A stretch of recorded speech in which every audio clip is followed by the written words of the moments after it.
Au-dessus de la péninsule du Cotentin, dans l'obscurité totale du petit matin du 6 juin 1944, un général de 37 ans se tient dans l'embrasure de la porte d'un avion de transport C-47, tandis que des éclatements de flaks traversent la carlingue autour de lui et que des traînées oranges zèbrent le ciel noir, c'est en contrebas. Il ne porte pas l'équipement habituel des généraux, pas le M1A, un carbine, que tous les officiers de sa division ont en bandoulière sur la poitrine. Cette arme compacte à crosse repliable, conçue spécialement pour les parachutistes.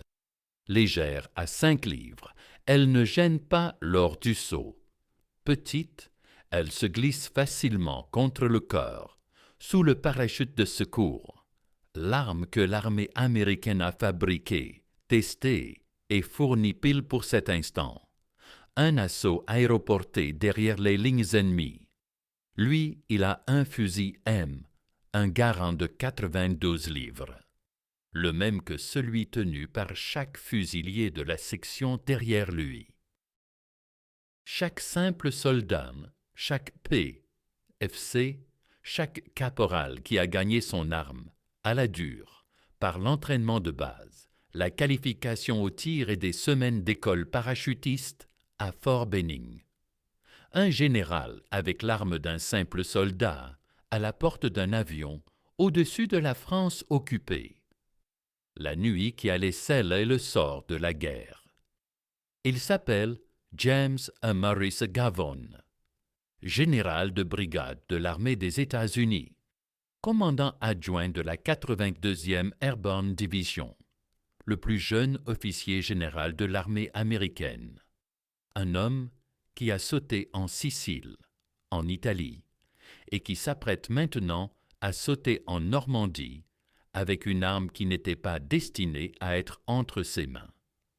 Dans les 24 heures suivantes, il pataugera dans les marais normands inondés, l'eau jusqu'à la poitrine. Il s'engagera dans des fusillades. Il dirigera personnellement la défense d'un pont de pierre sur une rivière nommée la Meurtherette. Il sera partout à la fois sur la levée, dans les haies, passant d'une unité à l'autre qui a perdu la moitié de ses officiers à cause de largages dispersés et de la résistance allemande. Et tout au long de cela, le Garand sera là, non comme un symbole ni une déclaration, mais comme une arme. L'histoire du choix de ce fusil par Gavin révèle tout ce qu'il faut savoir sur le soldat qu'il était et sur le général que les hommes de la 82e Airborne ont eu la chance exceptionnelle de suivre en France. Revenons à ce que Gavin aurait dû porter et pourquoi cela ne lui suffisait pas.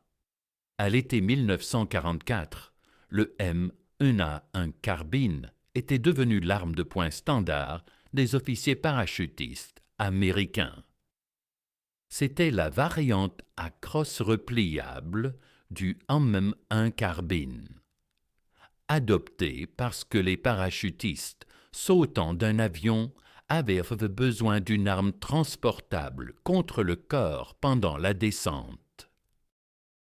La longueur de 43 pouces du Garand la rendait presque ingérable sous un harnais de parachute sans un sanglage minutieux, avec le risque de s'emmêler dans les suspentes. La crosse métallique repliable du M1A1 en faisait un colis pratique.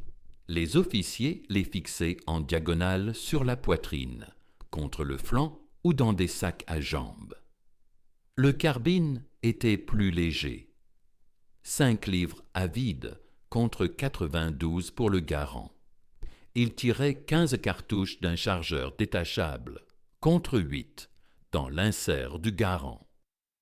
Rapide à manier, agile, suffisant pour les distances où un officier était censé combattre, s'il devait combattre.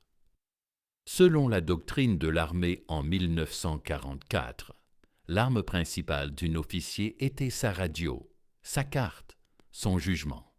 Le carbine n'était qu'une assurance. La plupart des officiers d'infanterie parachutistes en Europe le portaient comme tel. Dick Winters, de la 101e Airborne, qui deviendrait l'un des leaders de combat les plus célèbres de la guerre, avait un M1A, un carbine, lors du saut en Normandie. C'était le choix des hommes qui se voyaient comme des commandants, pas des fusiliers. James Gavin pensait autrement, non en théorie, mais dans ses actes, ses décisions, le poids qu'il choisissait de porter sanglé à son corps chaque fois que la lumière de saut virait au vert. Le M, un carbine, avait des limites réelles que l'expérience du combat révélait déjà. La cartouche 30 carbine qu'il tirait était bien moins puissante que la 30-06 du Garand, environ un tiers de l'énergie à la bouche. Au-delà de 50 yards, sa puissance d'arrêt chutait nettement. Des rapports de terrain d'Afrique du Nord et du Pacifique remontaient déjà les canaux de l'armée.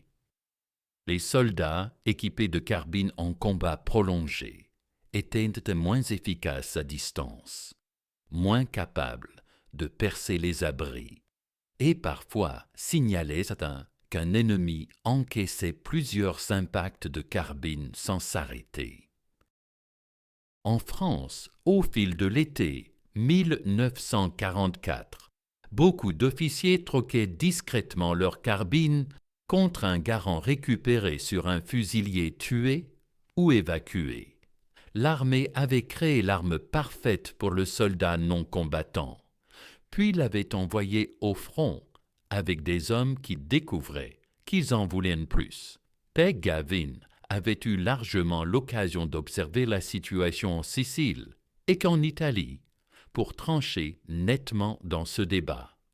L'existence de James Gavin avant la guerre explique pourquoi le poids d'un M, un garand, ne l'a jamais incommodé. Né James Nally Ryan à Brooklyn, dans l'État de New York, en mars 1907, il fut abandonné par sa mère célibataire à l'âge de 2 ans. Adopté par Martin et Mary Govin, une famille de mineurs de charbon originaires de Mount Carmel, en Pennsylvanie, il grandit dans un milieu rude et solidaire, où les hommes descendaient net chaque matin sous terre sans certitude de remonter. Pauvre, mais débrouillard, comme le sont souvent les garçons des dures cités ouvrières, il était indépendant, sûr de son corps, et refusait toute plainte. À 12 ans, il quitta l'école pour soutenir les siens. Il enchaîna les petits boulots. Il dévorait tous les livres à sa portée. À 17 ans, conscient que le bassin houillé ne lui offrait pas d'avenir, il se présenta dans un bureau de recrutement de l'armée et mentit sur son âge. Il s'engagea sous le nom de James Gavin. Stationné à Panama, un sergent-chef expérimenté repéra sa passion vorace pour l'histoire militaire chez ce jeune soldat et l'orienta vers le système éducatif de l'armée. À 22 ans, il s'était arrangé pour entrer à West Point. Il en sortit diplômé en 1929, nommé sous-lieutenant d'infanterie. Dès lors, l'armée devint son élément vital. Étudiant rigoureux de la théorie militaire, non pas celle lisse des états-majors, mais celle acérée qui retient le viable et écarte l'inefficace. Il se pencha sur l'aviation, les blindés et la doctrine naissante de l'enveloppement vertical. Quand les écoles de parachutisme ouvrirent en 1941, Gavin fut parmi les premiers officiers à se porter volontaire. À 34 ans, ce n'était pas un âge tendre pour s'initier au saut d'avion, mais il surpassait en vitesse, en endurance et en détermination des hommes 10 ans plus jeunes. En 1942, à 35 ans, il prit le commandement du 505e Parachute Infantry Regiment. Il courait avec ses soldats, il sautait avec eux, il étudiait avec eux, il portait leur équipement. Ce dernier engagement n'était pas anodin. Gavin l'avait choisi sciemment et le respecta avec obstination tout au long des opérations de la guerre. Les hommes de la 82e Airborne Division reconnaissaient en leur adjoint au commandement à sa silhouette, à son énergie, à l'arme qu'il tenait. Il savait qu'il ne restait pas en retrait avec carte et radio. Il avançait comme eux, combattait comme eux, trimballant le même fusil de 9,12 livres. Cette certitude valait plus que toute évaluation d'état-major ou tout règlement militaire. La nuit du 5 au 6 juin 1944 s'annonça désastreuse pour la 82e Airborne Division et ne s'améliora guère avant l'aube. Gavin dirigeait l'échelon d'assaut composé des 3 régiments parachutistes de la division. Le largage devait déposer 6420 paras sur une zone cible de 10 miles carrés dans la péninsule du Cotentin, 5 heures avant les débarquements sur Utah Beach. L'objectif, contrôler les carrefours, s'emparer des ponts sur la rivière Merderet et bloquer les renforts allemands vers les plages. La réalité fut un chaos dès les premières secondes. Les nuages obligèrent les pilotes à se disperser. Le tir antiaérien allemand, plus dense et précis que prévu par les renseignements, désorganisa les formations censées être guidées par les Pathfinder, les 507e et 508e Parachute Infantry Regiments, largués à l'ouest de la Merderet, se dispersèrent de façon catastrophique. Seuls 4% des 507e atterrirent à moins d'1 mille de leur zone de largage prévue. Les autres s'éparpillèrent sur 30 milles carrés de champs inondés, de haies et de villages tenus par l'ennemi. Ceux qui tombèrent dans les zones marécageuses périrent noyés dans l'obscurité. Dans des eaux absentes des cartes, car les Allemands avaient discrètement ouvert les écluses de la rivière des semaines plus tôt. Gavin lui-même atterrit au nord-ouest de la Fière, du mauvais côté de la Merderet. Seul dans un champ inondé, dans le noir. Il disposait de son M1 Garand, de 200 cartouches, d'une boussole et d'une formation forgée en 20 ans. Il se mit en marche. Au cours des heures suivantes, il rallia des soldats de toutes unités croisées, des 507e, des 508e, des bribes d'autres régiments éparpillés dans le bocage normand. À l'aube, il commandait environ 300 hommes progressant vers les ponts de la Merderet. Général agissant en chef de section, il décidait sur le champ des tactiques de petites unités, dans un terrain inconnu de ses cartes, face à un ennemi dont les positions restaient mystérieuses. Et il avait son garant, non parce qu'on le lui avait fourré dans les mains au pied du mur, mais parce qu'il avait sauté avec, planifié avec, opté pour lui bien avant de mesurer l'ampleur du fiasco du largage. Dans les marais et les haies du Cotentin aux premières heures du jour J, la justesse de ce choix s'imposa avec une évidence charnelle. Quels que soient les événements des heures suivantes, aussi isolés, surpassés en nombre ou éloignés des forces alliées qu'ils puissent être, ils ne se retrouveraient pas dans cette obscurité avec une arme dont la portée efficace s'arrêtait à 100 yards. La bataille de La Fière a duré 4 jours pour un bout de terrain qu'on traverse en 15 minutes, à pied. Le pont sur la Merdret à La Fière était l'un des 2 points de passage séparant les troupes débarquées à Utah Beach de l'intérieur de la presqu'île du Cotentin. Les Allemands ayant inondé les environs, la chaussée menant au pont et en partant constituait la seule voie praticable. Dominer cette chaussée, c'était contrôler l'avance américaine. Les 2 camps en avaient une conscience parfaite. Gavin parvint au complexe du manoir de la Fière vers 9 heures du matin le 6 juin.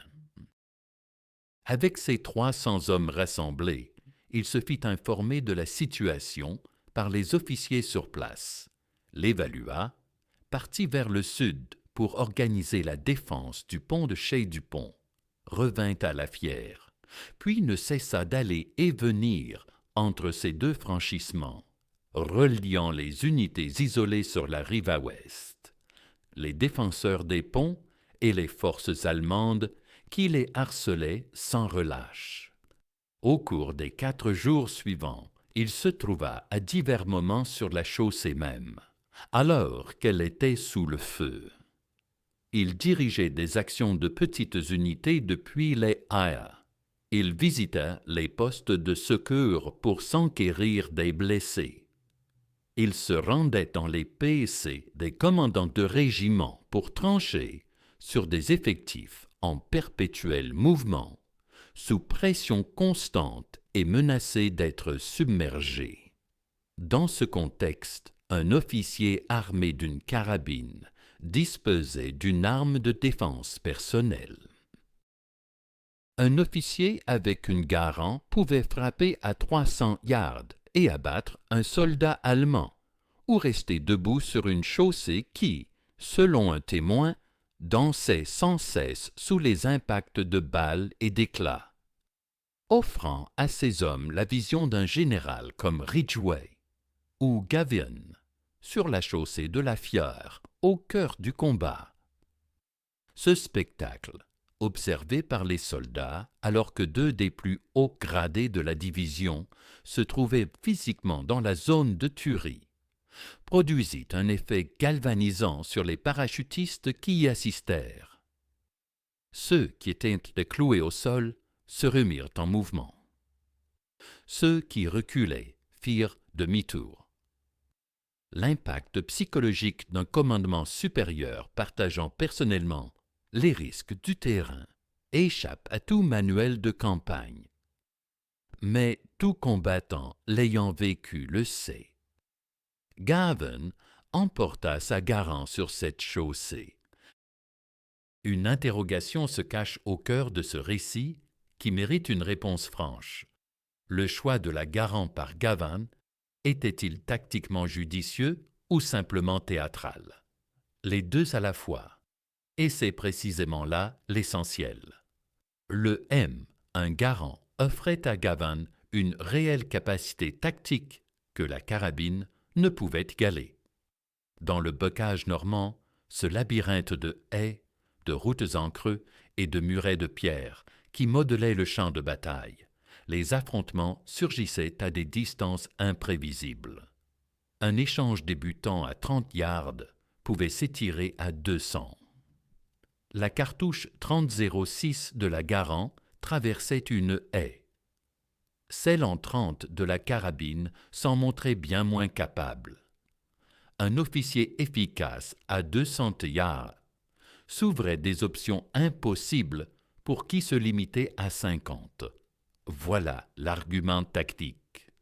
L'argument moral était tout aussi concret, et Gavin le saisissait comme les meilleurs chefs de combat, non comme un raisonnement froid, mais comme une certitude viscérale. Depuis ses débuts, à la tête du 505e, il était convaincu que la distance entre un officier et ses hommes créait une vulnérabilité, pas physique, mais tactique. Des soldats qui ne voient pas leur chef sous le feu commencent à douter que ces derniers comprennent ce qu'il leur ordonne. Ceux qui voient leur commandant empoigner le même fusil qu'eux, affronter les mêmes périls, porter le même fardeau, iront plus loin, tiendront plus longtemps et réclameront moins. Gavin avait forgé cette doctrine pas à pas, et elle n'était plus une théorie lorsqu'il sauta sur la France. Les témoignages de ses subordonnés le confirment. On le connaissait comme le général qui ressemblait à un troupier, qui allait au front et n'exigeait jamais de ses hommes ce qu'il n'était pas prêt à faire lui-même. La Garand en était l'incarnation la plus frappante, une profession de foi quotidienne de 9,2 livres pour être, en tous sens qui compte, l'un des leurs. Le Airborne and Special Operations Museum de Fayetteville, en Caroline du Nord, expose le M, un garant personnel de Gavin dans sa section D-Day. Pas pour ses tirs, mais pour sa symbolique. Un codicille à la question de l'arme portée par Gavin éclaire la constance de son caractère. 3 mois après la Normandie, le 17 septembre 1944, Gavin dirigea la 82e division aéroportée vers les Pays-Bas dans le cadre de l'opération Market Garden. À ce moment-là, il venait d'être promu général de division, le plus jeune commandant de division dans l'armée américaine. Âgé de 37 ans, il menait 15 000 hommes dans l'une des opérations aéroportées les plus audacieuses de l'histoire. Il sauta sur les Pays-Bas avec son M1 Garand. Pas par obligation, pas sur ordre de quiconque, pas parce que la situation aux Pays-Bas ressemblait à celle de Normandie. En bien des aspects, il s'agissait d'une opération plus structurée et mieux soutenue. Il sauta avec le Garand parce que c'était dans sa nature. Et lors de ce saut en Hollande, il se fractura les vertèbres, une blessure extrêmement douloureuse qui, selon toute logique militaire, aurait justifié son évacuation immédiate. Il ne se fit pas évacuer, il poursuivit sa marche. Son chef d'état-major de l'époque raconta que Gavin avait mis en place un système où le chef d'état-major restait en arrière avec les téléphones, tandis que le général partait combattre aux côtés des troupes. Le poids du Garand était bien le moindre des fardeaux que James Gavin porta en Normandie et en Hollande.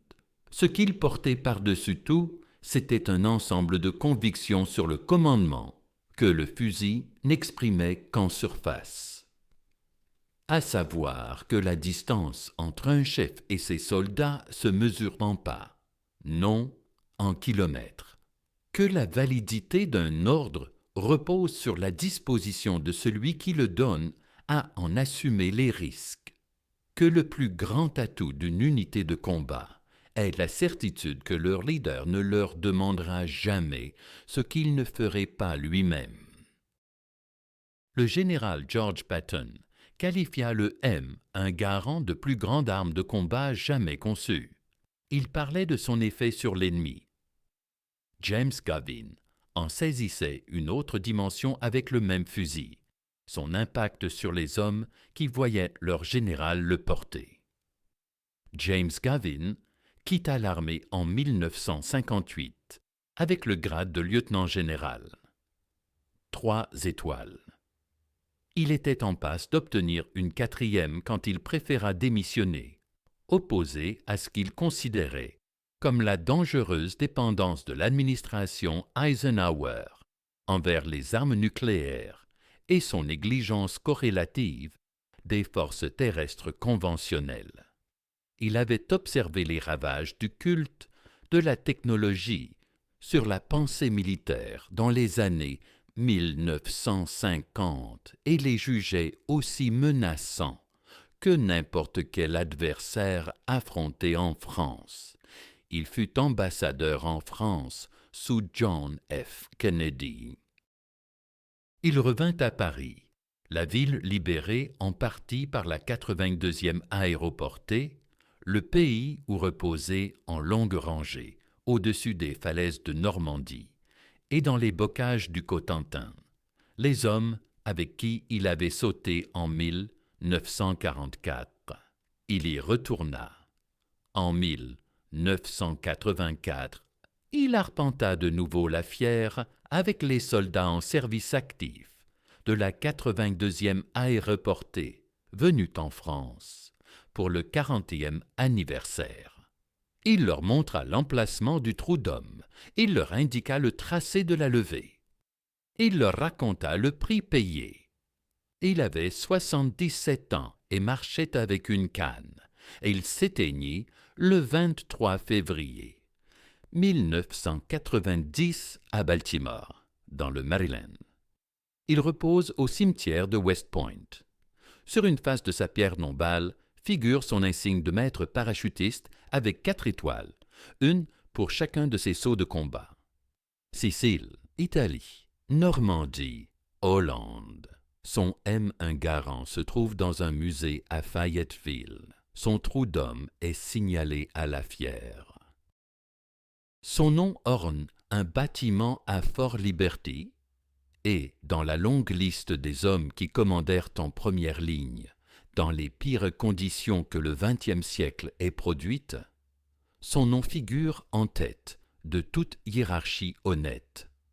Il porta un fusil de simple soldat parce qu'il le resta toujours, au sens qui compte vraiment, dans sa volonté de se tenir là où se tenaient les simples soldats, de porter ce qu'ils portaient, d'affronter ce qu'ils affrontaient. Dans l'obscurité au-dessus de la Normandie, dans les marais du Cotentin, sur une levée déchirée par les tirs des deux bouts, avec 4,3 kg dans les mains,